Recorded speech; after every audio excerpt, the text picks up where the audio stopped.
In this lesson, we want to explain a spotlight and magnify effect. These effects are used to focus the user attention to the part of the photo. When you click on an effect, it asks you first select an area in with the selection tool. The selection tool is automatically selected and you can select an area. For example, here. Now click on effect to open its settings. In the zoom section, you can enlarge the selected area like magnify. In a dim or DLM section, you can darken the rest area except the selected area. And you can blur it.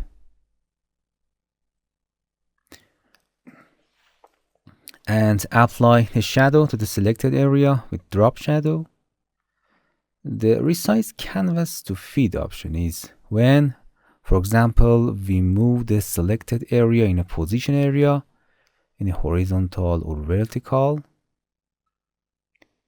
and it goes off the photo frame. As you can see, if it is active, the image canvas will be resized with it. And if it is inactive, the selection area will be cut so that it does not go off the photo frame, which is better if this option is inactive.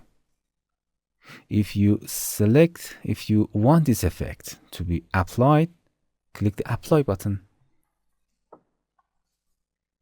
Hello my friends, to continue these tutorials on YouTube, subscribe us, like us, and hit the bell icon.